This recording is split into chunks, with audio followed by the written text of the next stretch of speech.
before we get into this properly, quick disclaimer, this is important. This is not, cannot be individual financial advice. Everything we talk about here is general information only. From there, you need to adapt it to your own individual financial situation. If you would like someone to give you individual financial advice, a financial advisor is always the best bet. I have a previous episode of the Making Sense podcast on how to find a good financial advisor for you. So just jump back into the archives, check that out if you need it. So, time to introduce our wonderful panel. Now, forgive me because I am technical producer as well as host. So sometimes we have some issues here. But first up, we have the wonderful Vanessa Williams. You already know her from our favorite episodes of the Making Sense podcast. She is our data queen. Vanessa can break down all of the wonderful info she gets from realestate.co.nz. She can read the tea leaves like no other. So thank you for joining us, Vanessa. Really appreciate that as always. We've also got Jason Walls, who is the current TVNZ business reporter, formerly, of course, News Talk ZB's political editor as well. So a wonderful man to be joining us to help us figure out what's going on in both the business world and the political world. Very needed in an election year where we've got all of these promises flying around wildly. Can we trust any of them? Probably not, but Jason will tell us. And then, of course, we've got, last never least, the wonderful Katie Wesney. She is head strategic coach for Enable Me, and she sees clients all day, every day, helps them figure out their money. So we get to pick her brains for free. So thank you so much. What a wonderful expert panel. I'm really excited to talk to you guys about what is going on in the money world. It's a lot, frankly. So let's jump right into it. Jason, I want to start with you because I think one of the big factors this year is it being an election year. That could mean new rules for our money. What sorts of areas are you keeping an eye on? I would say, and thank you very much for having me. I've just honestly, and this is going to sound dumb, Making Sense. The name only just clicked for me when you said it out loud, so it's very clever. Well done. In terms of the things that I'll be keeping an eye on for when it comes to money is definitely KiwiSaver. I mean, it's a huge element and a big part of New Zealand's economic ethos. Everybody, or most people, have a KiwiSaver, and we've seen over the last few years how various different companies and fund managers have utilized KiwiSaver as a big old pot of money that they can not only do things with in New Zealand while growing your money, but looking overseas as well. So that's going to be a big one as to how the political parties use that information and that stockpile of money, and in terms of any various different policy changes that they might have. I know, for example, the super fund, the government has already talked about when they're going to start drawing down on that, and how that's going to affect the broader money markets, and to things like, Kiwi Bank. The government has been talking about how they're looking to give it a little bit more capital and how they can keep that sort of the New Zealand side to that, whether that be utilizing this pot of money that we have through KiwiSaver providers, or whether it be through an IPO. That's something that I'll be definitely looking out for as well. But it doesn't matter what side of the political spectrum it is. I'll be watching it from all sides, the Greens, New Zealand First, National Labour. It's all really, really interesting. But when it comes down to it, I think KiwiSaver is definitely going to be the one to watch. Yeah, and I think money is always an important part of elections, but I really think this year these money pressures are particularly front of mind. To my reading, it was very, very interesting that some of the first election promises, well, the first election promise was on KiwiSaver. That to me was hugely indicative. Do you think there's anything that can sometimes get missed behind the headlines? Well, it's an interesting question, the mist behind the headlines, because it really depends on, what else is happening that day. If there is a big story overseas that overshadows the things here in New Zealand, often things can be not swept under the carpet, but not get the airtime that they probably would have on a bigger news day. And so I would always keep an eye out for, have a variety of news sources. For example, always just a quick plug to the 6 o'clock news. That's one news, of course, but also the Herald and ZB and RNZ, their hourly updates really give you a good sense of what's going on. But yeah, when it comes to an election year, there are a lot of political promises. They come left, right, and center. And particularly around sort of July, August, and September, you get political announcements almost every single day. People get a little bit fatigued. So keep an eye on some of the trade websites as well. I know interest.co.nz and the National Business Review, they'll keep a very tight focus on those sort of the more money side of things. Yeah, and they do a brilliant job breaking it down as well. I will say, you can also get, I will sometimes, if I'm getting overwhelmed, I just have the alerts on my phone. And you can change the alerts so that I will sometimes just be getting the business news. If I'm feeling overwhelmed, there's, a missing child or something that I simply cannot handle emotionally, I'll just have the business news alerts coming through. And it's a good way to keep your focus on and make sure you don't miss anything. Katie, I think elections often mean uncertainty, and the money world doesn't really love uncertainty. What are you keeping an eye on this year? Do you think uncertainty will be a factor that you try to control for? Yeah, absolutely. And honestly, I'm watching how people react to uncertainty more than the uncertainty itself. I think markets have already priced in that it's an election year, but what kills people's wealth is when they panic pause their investing or shift to cash just until things settle down. That timing game almost never works out. And equally, I'm looking at KiwiSaver policy, any changes to contribution rates, employer contributions, withdrawal rules, I think will be huge. I think Vanessa will be watching this as well. Labour's capital gains tax proposal, if that kind of gains traction, because that might shift how people think about property shares. But uncertainty is always the backdrop, Francis. I think interest rates, global politics, elections, there's always something coming. And part of my job is to help clients build systems that work regardless, not trying to control for it. Does that make sense? That does make sense. That does. I'll just say as well to the commenters, some people have noted that my mic is potentially a bit low. Let me know if that's better. I've just had a little mess about with some of the settings in the background, but tell me if that's not working for you. Katie, what you're saying there about building systems for the uncertainty, I feel like that's really key in terms of like uncertainty is going to happen. Unexpected things are going to happen. Are there any is there one main thing or a main strategy that often works to balance for that? Definitely. For me, that's making sure you have a buffer, emergency savings, diversified investments, manageable debt, and that insulates you from whatever financial shocks come, whether from elections or anything else. I think that's brilliant. All right, Vanessa, I feel like every time we talked last year, the big theme was the housing market being down. I can't count how many Ask the Experts I started with. Is it still a buyer's market? And you're like, yep. So there's talk that 2026 could see a recovery for property. What do you think? Are we getting a bit hopeful, or are there genuine signs on this? Yeah, and hey, look, thank you so much and welcome to everybody for having me here again. Look, I think it's been, you're so right, 2024, 2025, they were such tough years in terms of the property market. And, what I do say by that is a lot of people harped back to that beautiful month in January of 2022 when we were at the absolute peak of the market and everybody's thinking, oh my goodness, if you had a home, I'm so flush. And I will comment on those who didn't have a home were going, I'm never actually going to get into a home. So we're sort of talking 60-30 there. About 60% of New Zealanders have some sort of property that they own and about 30% don't. So in that magic month of January 2022, when we saw that absolute peak and we saw that drop right off, we have seen it really stabilize during 23, 24 and 25 now.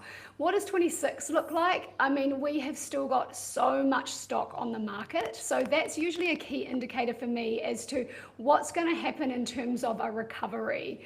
And look, I mean, when you look at all of the commentary around house prices and what's actually going to happen, are we going to get back to that peak anytime soon? I mean, there has been a lot of legislative changes that have happened. We've still got a lot of uncertainty around what's happening with the shift in interest rates that happened last year. We saw them drop off quite quickly, and I know we'll get to it a bit later on, but what's that going to mean for inflation rates? Where are the unemployment rates going to end out? So I think what we are seeing is that there's a lot of economists who are talking about we're sort of building for a reduced confidence, and we're starting to really start to see some of those key metrics move.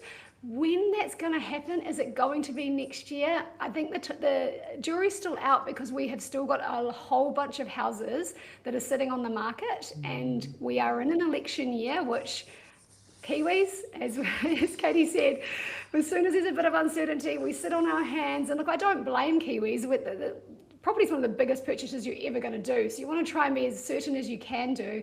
But look, with all that property sitting around, and also being in an uncertain year of an election year, I think that's what's really going to tell us whether we get back to that recovery or not. But there's certainly positive signs within the market. Yeah, and I think the other part as well is how important, as you say, property is to New Zealand voters. I mean, whether you're a first home buyer or you have a house now, it's a huge part of people's financial lives. And so people really do vote on this issue. Do you think we've seen Labour, as Katie mentioned, announce that narrow capital gains tax? Are you keeping an eye out for any other areas where there might be election promises? Have you heard rumblings of anything? What are you thinking, Vanessa? Yeah, I think the capital gains tax is a super interesting one, and I probably liken it to when we started in the 80s talking about bringing GST tax in. You know, it was sort of, oh my goodness, is it going to come in? No, we promise it's only ever going to stay at 3, 5, 10, percent, whatever you want. It won't increase, and here we sit at 15% today. But look, I do think that should the Labour government be successful in the election and then introduce capital gains tax, it'll probably be something that we will live with for a long time. I mean, we never know, but I would imagine that, because you look at more mature economic climate countries around the world, and you start to see that form part of their economic playbook. I am certainly watching out for it. Look, I think there'll be a lot of people who'll be relieved to see that the family home is exempt from that as well. And there is, I mean, the devil is also in the detail. We don't know all the details yet. What I have seen, if you look on the other side, National are looking at more of increasing that house supply. So they're sort of looking at how do we invest in growing the supply of houses. Now, both of those will have an impact on the market. The capital gains one, should that come in, I think it's touted to be coming into the market around July 2027. So what we perhaps will see is two things from that. One, a real increase in supply of those rental properties if investors are going, you know what, I want to get rid of that property before the tax comes in. So that will be great news for the first home buyers, because typically investors and first home buyers are purchasing similar types of stock. So that will be great for first home buyers as a real injection of that supply within that market. But then on the other side of that, should the capital gains tax come in, I think what we might see is the prices lift a little bit for that type of stock, so that those investors can perhaps recover some of that tax implication of that for sale. But both of those are going to have an impact on the market. If you're going to really focus on investing and increasing supply like the national government are saying, that's going to have a longer term impact on the New Zealand property market, just because there'll be certainly more homes, which I put my hand up and say we absolutely need more homes here in New Zealand. So a bit of a longer play, whereas the capital gains tax will be a bit more of a shorter term injection into the property market. Oh, fascinating. Great analysis there. Okay, well, Jason, I think, we're talking there about property potentially recovering. I mean, it's not the only area where there's talk of recovery. There is a lot of hope, a lot of signs. People keep talking about these green shoots, which is basically just there are signs that maybe we get this wider economic recovery in 2026. Now, I think a lot of people did get burned with the old survive to 25 mantra, which then didn't eventuate so much. 2025 was very hard for a lot of people, but there are genuine signs, I think, potentially of an economic recovery. What do you think, though? Are you seeing those signs? What sort of things are you looking at, and how hopeful are we? How far along the green shoot process? Yeah, well, it started with survive till 25, and one economist tells me it's now looking for the fix in 2026 because they love a little rhyme. But it does seem like there are, and I think the phrase has now become so much of a cliche in economics, green shoots. But that's exactly what we're seeing. I mean, we had the economic data that came out at the end of last year that showed that there was a one heck of a rebound in the third quarter of last year. And of course, that was coming off a low base. I mean, the Trump tariffs had a major effect on New Zealand, what we were talking about before, the uncertainty element of it. I mean, New Zealand export rates to the US actually didn't change all that much. There wasn't a big economic hit. It was just the uncertainty about what was happening. Now, none of that is on the, well, I say none of that is on the horizon. Who knows what's on the horizon over there? But at this stage, we don't have anything so drastic to say that we're going to have to start really reining things in. But if you look at the spending data, you look at business confidence, we had consumer confidence that came out this morning, and all of these numbers are going up. I will say with a bit of a caveat that in 2020, at the end of 2024, we were talking about the same numbers doing the same things. So there is always the scope for things to be reined back down. But the things that you can't disagree with is interest rates. And interest rates have been cut down to now, I think, I should know the number off the top of my head, but about 2.25% is the OCR. I'm getting the thumbs up from Vanessa, so that's good. And retail interest rates have followed that back down. The one caveat is that banks are now looking forward and now seeing the very dovish statements from the Reserve Bank, indicating that at one point they will be putting the OCR up. And banks have essentially read those tea leaves and say, well, okay, if you're already talking about putting rates up, we're going to put our long-term interest rates up as well. That kind of got met with a little bit of irk from the Reserve Bank governor. I had a sit-down interview with her where she talked about how that wasn't what the bank's forecast was, and the market was maybe being a little bit too binary in the sense that if rates are down now, it means at some point they have to go up in the future. And so she wasn't annoyed because she's very straight-laced, as all central bank governors have to be. But there was definitely an indication that banks were maybe reading a little bit too much into that. Well, yes, there's so much talk about interest rates, and understandably so, because they're kind of the secret sauce that underlies everything with money, right? And we're used to it. Savers get happy if interest rates go up. Borrowers, especially mortgage holders, not so happy. But it can also impact, your investments. It impacts the share market. It can impact employment. So what was your reading of where things, bearing in mind, none of us have a crystal ball, but we make the best predictions we can off the information we have. What was your reading of what might happen, is likely to happen with interest rates this year? I reckon they're on hold for the foreseeable. We get the Reserve Bank governor coming out in February, her first actual monetary policy statement where she is in charge. The last one happened just before Dr. Anna Bremen's tenure took over. But all the signs and all the indications point to things remaining on hold for a long period of time. The big caveat is that New Zealand is a small trading nation at the bottom of the world with a piddly old 5 million population. If something happens overseas, if the US sneezes, New Zealand catches the cold, is the old adage. So there is always that caveat, and that's why the Reserve Bank has in their forecast this sort of but wait sort of scenario, and that is always important. We do have 2.5%, so there is a buffer. If things really do turn to custard, we can cut further, but things would have to get pretty bad to see that happening. We do know that inflation is now in the target band for the Reserve Bank. In fact, if you are looking for the ideal conditions to take over as a Reserve Bank governor, you have them in New Zealand. So Dr. Anna Bremen, I like to call her New Zealand's second favorite Swedish import after IKEA, is really in her happy place right now. I love it. I love it. Oh, God, didn't we see IKEA dominate the headlines when it arrived? I didn't do any IKEA stories. It wasn't me. I did all the important stuff. So You're like, not guilty, not guilty. Oh, I love it. Hey, look, Katie, I mean, if we do see this recovery that we are hoping for and seeing signs of, if we see that happen, how would it impact investments? And I include KiwiSaver in that. Yeah, and if we get a genuine economic recovery, and to me that looks like lower unemployment, wages rising faster than inflation, and that, as Jason said, that business confidence up, that typically flows through to share markets and growth assets. Your growth and balanced KiwiSaver funds would likely do well because they hold shares in property. And I'd like to add, speaking of KiwiSaver, from April 1st, a reminder, contribution rates are going up from 3 to 3.5% for both employees and employers. You can opt to stay at 3, but I'd really encourage people to see this as automatic wealth building.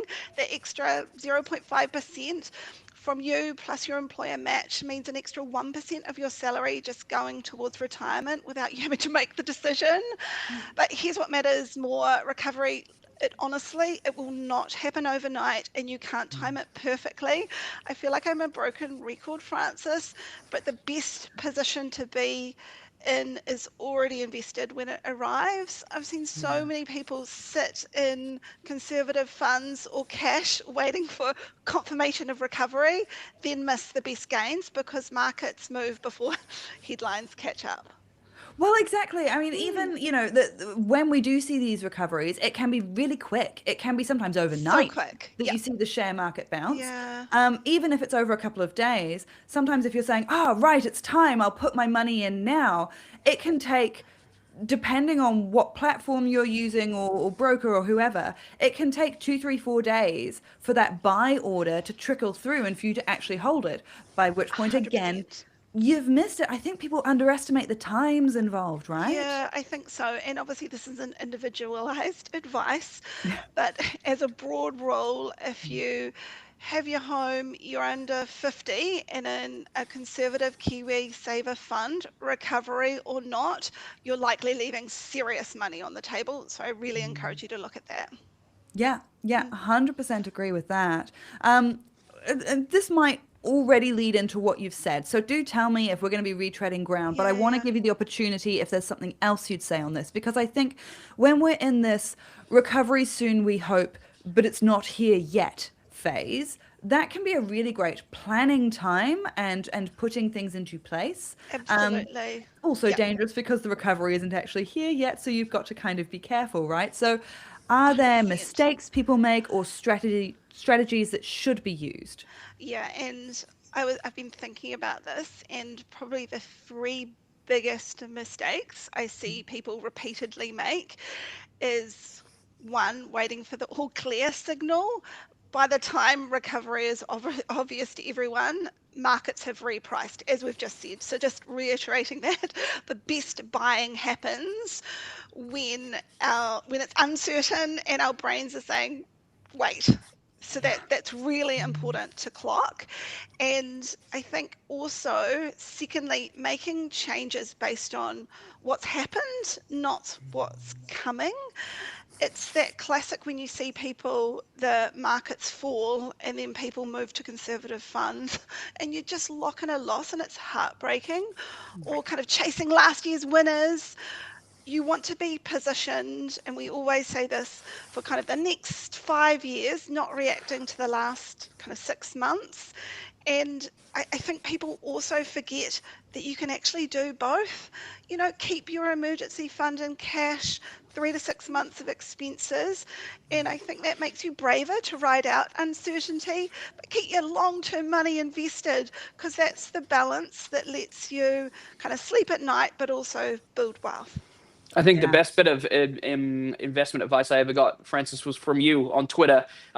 Just as COVID started, you said, "Right now your portfolio is like your face. Don't touch it." And I looked at that at the time because I had I put all of my money into Invest Now in a bunch of funds, and I was so close to going and panicking and just taking it out because it had dropped by about $5,000 in about 3 or 4 days. But I was just like, nope. Listen to Francis, and I left it. And because of you, I had a wedding. I put a Yay! down payment on a house. So thank you very much. I mean, that house has now lost more money than I could have ever imagined. But On that's for paper. another day. On paper. On Say paper. that, Katie, it's all on paper. It is. Yeah. Well, that's wonderful. There we go. And I will take that. That's absolutely brilliant to know that was able to be a voice of calm. Crazy times. I think I sent that tweet as I was running back from Argentina and trying to get through the rapidly closing airports. So there you go. Get you a girl who can do both. But that's absolutely brilliant. Vanessa, one of the things Jason mentioned earlier, all this talk of, interest rates and whether or not they go up, they hold steady. Also, there's economic recovery. All of this, of course, has the potential to hit house prices. If we split the housing market, I think the main categories to my mind are first home buyer, existing buyer, investors. Are there things that those three categories should be watching this year as they try to make smart decisions? Yeah, I mean, that's a great question, because we do sort of have different behaviours perhaps when we are in those different sections of the market. So for our lovely first home buyers, again, I would be watching less so about the interest rates, but more to the point around the KiwiSaver piece and what's going to happen this year with the policies and sort of what's coming out from the government. Because at the moment, if you are a first home buyer, you have the ability to use that wonderful money for a house deposit.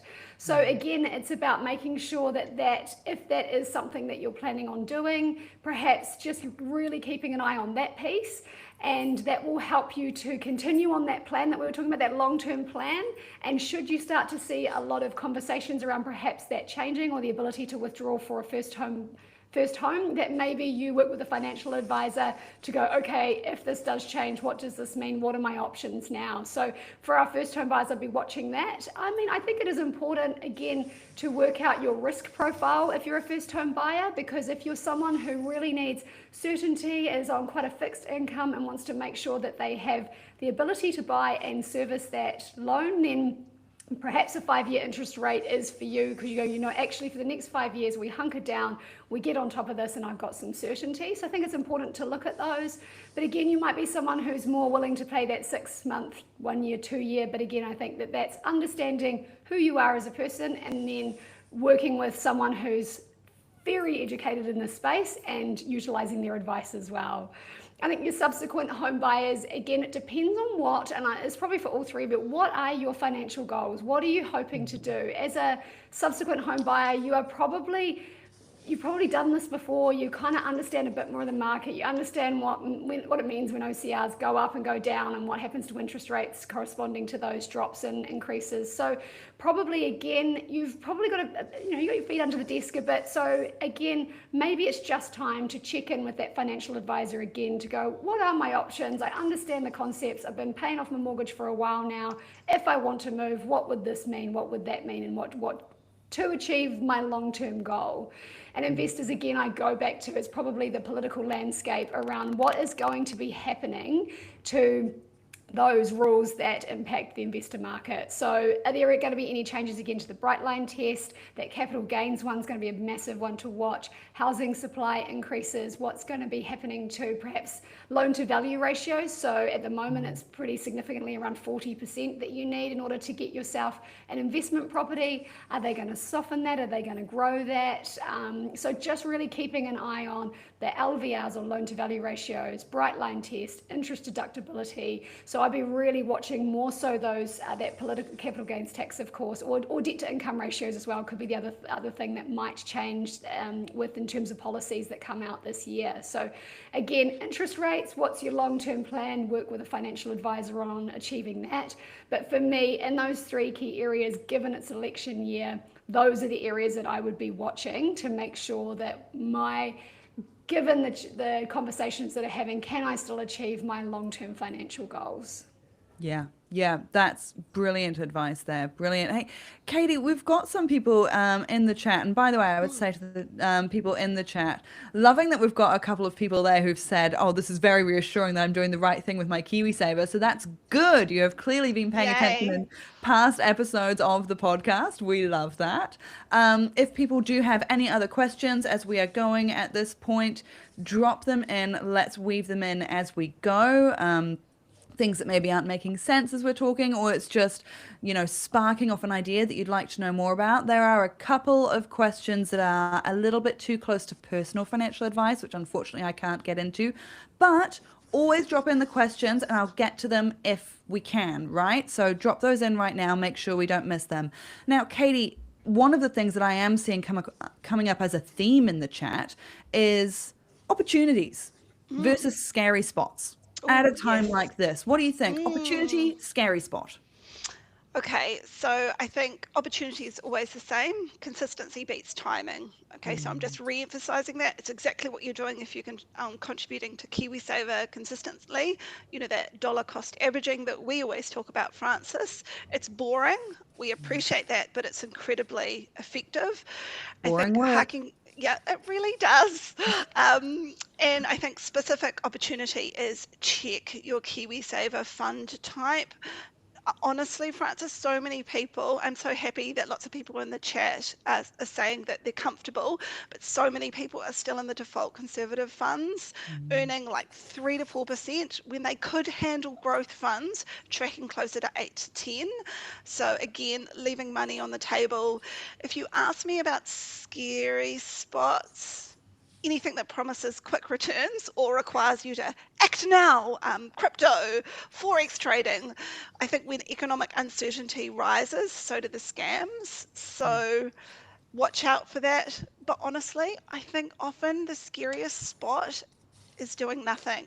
Paralysis by analysis, while inflation quietly eats into your cash savings. So be mindful, control your controllables, but really take action, seize opportunities. Yes, I love that. I actually saw something really interesting, and this is a total sidetrack, but I saw some really interesting analysis the other day that the sort of rise in gambling, for starters, you can literally gamble on what headline is coming next or how long a press conference will go for. That's insane. But, the rise of gambling as investing too, going for some of these very high risk, very speculative assets, sort of comes about when there's more inequality and people feel like they need to sort of put it all on red. There's no chance for the getting ahead by the old ways. I understand that impulse, but at the same time, the old ways do work even when the headlines are screaming at you and it's all feeling a bit full on. I actually think the biggest thing that's changed is that sometimes we're maybe a bit too exposed to some of this news. We need to make sure we're Agreed. focusing on the important things and not getting drowned by what can be noise. But Yeah. on that, though, there is a huge amount happening in the global situation. I mean, Jason, we're looking at these really big developments between the US and Venezuela, potentially also Greenland. Who knows what's going on there? Ukraine and Gaza conflict rolling on. Do we see these things impacting New Zealand? And this could be politically or business money world. Yeah, it's an interesting question because on paper, any of the things that you mentioned would have sent New Zealand markets into a tailspin maybe 10 years ago. But there is a certain amount of baked in chaos that we've experienced these days. Whereas we know that the world is kind of getting quite unsettled and there are various different things going on. So the answer, and this is, as a journalist, this is the worst answer in the world, but yes and no. Yes, in the sense that if something really comes back to impact New Zealand, such as the trade tariffs, that has a big impact on us. But on a wider sense of things, a new development, the Gaza, Ukraine, that would be a whole nother thing. In the Gaza, Israel and or Ukraine and Russia, or even Venezuela, US, those don't really seem to be impacting New Zealand markets or interest rate tracks as much because a lot of that has been baked in. So you need to look at things that specifically really impact New Zealand, things to do with trade. I mean, if China suddenly decided that they were changing their regulations in terms of where they're importing their dairy from, that would have a massive impact on New Zealand. So it's just about keeping an eye on what specifically mentions and affects New Zealand. Yeah, I love that. And Katie, what do you think? When you're looking at some of these international instability moments, I mean, our KiwiSavers, our investments can often have this international exposure, but does it change how we handle those things, or does it keep rolling? To be honest, not really. Yeah. And I think that's the whole point of diversification. Your KiwiSaver funds already hold thousands of companies across dozens of countries. When one region struggles, others often do okay, and that's the cushion. What I do talk about, though, is that emotional side, what we're talking about when headlines are scary, people feel like they should do something, but when you look at the evidence, the investors who do best are the ones who stick to their strategy and keep contributing, not the ones that react to every headline. And I'll pick up on this as well from the chat as well. You were talking before about the need for a buffer, and had a great question come in here about if we're talking sort of 3 to 6 months expenses, are we thinking a savings account, a term deposit, a cash fund? Do you need to think about your emergency fund staying ahead of inflation? That's a good question, right? Because when you've got cash on hand, you're sacrificing a little bit of a little bit of security, you might not get as many returns, right? Yeah, you will. And so you want it to be accessible. And yes, great, if it can earn interest, fantastic. If you have a mortgage, often for my clients, the buffer sits against the mortgage and, for example, a revolving credit. So then it's offsetting the interest that they're paying on the mortgage. So, of course, you want to make sure that everything's serving you, but the key with a buffer is that it's accessible. So that's the key that you focus on. And again, that allows you to be braver, to sleep at night and let those longer term investments ride out whatever's happening globally. Yeah. And there's another question in the chat, which what I want to say is that they're talking about being new to investing and wanting to know some good tactics. This hasn't been announced yet, but heads up, I'm doing another webinar in 2 weeks on just how to get into investing in 2026, what you need to know, good strategies, and we'll be diving into that in really great detail. So I will save this for that conversation, but thank you very much for that conversation, and make sure you tune into that because we will be going deep on that one. Jason, I think one of the big things, cost of living, huge talking point throughout 2025. Do you think that'll continue to be a big conversation point 2026? Absolutely. I mean, all the data and all of the polling points to the fact that cost of living is still up there as the biggest issue that Kiwis think about. I mean, it comes back down to a lot of things. Insurance rates. It comes down to electricity prices, the cost of food. So there are a lot of elements that go into the cost of living. So I would be wary of any generic cost of living policies, and I think that seeing more specific things in terms of what the government or what the political parties say that they want to do in specific areas that are particular touching points for New Zealand are the things to keep a close eye on. And it's already started. I mean, the government's in a position where, as the government, it can announce things that kind of almost dress themselves up as an election policy, but aren't quite exactly that, because they're a government and they still have to govern. For example, yesterday when they announced the a new energy policy to give the electricity authority some more teeth to go after some of the bigger power companies that may be non-compliant. And I went out to interview Simon Watts, the energy minister, and he was unable to actually say if any of the energy companies had been uncompliant, if what actually the problem was. He was just giving the authority more teeth just in case they were able to do it. And then I talked to Power Switch, and they said that that's not the problem when it comes to power prices. Everybody knows the problem. It's where it comes down to supply of gas, renewable electricity, and things like that. So very much separate. You've got to be able to separate the wood from the trees. Specific things, and what specifically are you going to do, and what tangible, quantifiable outcomes will those policies have? Right. So there are promises being made on things that might address this, but we're maybe not having as much hope that they will address it quite yet. This is not the silver bullet we were hoping for. Is that what you're saying? Yeah, I think it takes a multitude of different things. You can't fix New Zealand's cost unaffordability of electricity overnight with one sweep of the wand that gives the electricity authority more powers to fine people. There needs to be a lot of work done in building up our own supply of electricity, for example, and that takes years and years and years. And also, unfortunately for us, it relies on international factors as well. If there is a war in the Middle East that disrupts gas supply, that is going to be reflected in our prices. And the government, unfortunately for them, unfortunately for their opponents who might want to say otherwise, can't do anything about these wars around the world. New Zealand's not going to come in with its boots on the ground and say, Jason Walls from Mount Albert is facing a high power price, I'm here to help him. It's just simply not going to happen. So there are a lot of promises that will be made. It's really about really tapping into tangibly what can be done. Yeah. I will say as well, someone in the chat here has asked about gold, which has been going up. Is it likely to burst? I will say silver as well has been going great guns. That is something that is hard for me to answer quickly in this chat, but the good news is I've got a deep dive coming on that in, I think it's 2.5 weeks, if I remember my schedule properly. So stay tuned for that. We're doing a real deep dive on precious metals, what's happening there, and what we think is coming next. So stay tuned. Jason, I think what you're saying there about, the politicians really want to be seen acting on this, and good. Are there areas where you think we might see further push? And are there any areas where our politicians have shown absolutely no appetite for stepping in there, and maybe you're a bit on your own to fix that one? Yeah, I think that probably the retirement age is a really interesting one to touch on here, because there is political ambition across New Zealand's parliament. The Nats want to increase the retirement age. Labour have in the past, they've talked about it, and then they've floated with not doing it. It's unclear where they are at the moment, but you've got the Greens and other parties as well.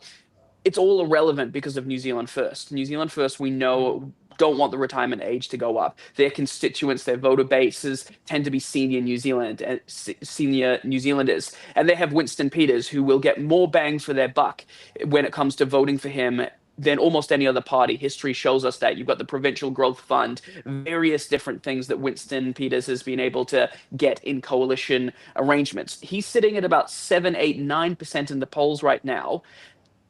Either side, left or right, National and ACT and Labour and the Greens, they need New Zealand First to form a government. If you know the linchpin in everything does not want to move the retirement age, it's not going to happen. So I think these various different political parties may have a retirement policy, but Winston is not going to have a bar of it if it's putting up the retirement age. Yeah. Can I say something to that point? Go And for it. really does make me think, control the controllables. The retirement age, there's nothing sure. It's going to go up. It's just when. We can't control any of that. We really can't. So what we can control is making sure that we take action now, we grow wealth ourselves, and then again, we're not so exposed or scared when we hear these things. Yeah, I think that's a really good point, Katie. And I think what we'll do is we're running towards the end of time, but we will whip through to see what are sort of the big underlying trends. I'll whip around all of you on this. What is one big underlying trend or signal that you'll be keeping an eye on this year in order to give you a read on how the money world is going? I'll start with you, Katie. I think I'll be watching wage growth versus inflation, kind of that real wage trend, because that tells me whether Kiwi's financial breathing room is expanding or contracting, because all the investing advice in the world doesn't matter if people can't afford to save in the first place. So again, control the controllables. Yeah, that's brilliant. Vanessa, your thoughts? Mine would be the unemployment rate, because I think, again, whether it's directly impacting on you or you just know about it, because Kiwis get a bit nervous when they're like, well, it's still at 5.x% and that's making me nervous. And hey, if I'm going to change my house or change my job, maybe I won't if there's a bit less uncertainty there. So mine will be the unemployment rate. Yeah. All right, what about you, Jason? Definitely Reserve Bank commentary. We know where interest rates are at the moment. We know what their forward guidance is. It's about what the Reserve Bank says is coming up next. Always keeping an eye on what's coming up next, the next meeting, anything that they say in between. The new governor has been quite clear that she wants to open things up to be quite transparent. So we might get a lot more information and in terms of which way the governor is looking, which way the members of the Reserve Bank are looking as well, because she's making positive noises around making that Reserve Bank Monetary Policy Board, who actually decide the OCR, accountable for the decisions that they make by actually listing what their vote was and making them a little bit more outspoken when it comes to giving speeches. So keeping a very close eye on what the governor and the members of her board are saying. That's such a glorious journalist response, because I very much do the same thing every time there's an OCR announcement. I mean, yes, the headline interest rate number is interesting and gives you what's going on right now. I always think what's far more interesting, and for the nerds amongst us, this is put out publicly, you can do this too, is looking at the statement that they release at the same time that tells you what they based that on and what they think is coming next. That's so much more interesting to me. I mean, Big time. What about in terms of a signal that gets overhyped? Is there anything that you won't be paying attention to, or at least you won't make financial decisions based off it? And I'll go the other way around this time. Jason, let's start with you. Oh no, I was hoping you started with me last so I could have some time to think. Things that I will not be looking at. I don't. It's a tough one, because I think that there is a lot of noise out there. I think probably, and it's going to sound a little bit contrived, but political party promises that you just know are going to go absolutely nowhere. I'm somebody that a political party that promises something like, not naming names, but one of them was talking about a capital gains tax that was going to raise $200 billion a year. Absolute nonsense. There's just not that much money floating around in New Zealand. So I won't be paying attention to rhetoric that is a little bit more hyperbolic, let's say, when it comes to political promises. They do love a bit of hyperbole in an election year. All right. Vanessa, what about you? I'm going to flip this on the head just a little bit and saying that if I am looking to, or someone else is looking to purchase property this year, I'm actually not going to worry about the OCR. I just want to make the decision. I want to get it done because, as Katie said earlier, and I so believe in this, is that if you are waiting for the perfect market, you'll never find it. You'll only see that in retrospect. So I'm not, if property is on my to-do list for 2026, I'm not going to be focusing on the OCR and waiting for that to make my decision. I'm going to get out and do it before the market moves. I love that. For those who are listening to the audio version of this rather than the video, Katie was stoked by that response. Oh, She's like, so good. music to her ears. Absolutely. Because the way that you insulate yourself from being so worried about the OCR is to have a great strategy to pay off any debt that you have. And then again, you're not so invested. And again, controlling the controllables. So yes, I applaud you. I agree. Take action, be brave. And for me, I think the signal that gets totally overhyped is any predictions. You know, predicting the market will do X, prices will be Y. I just think they're horoscopes for your money.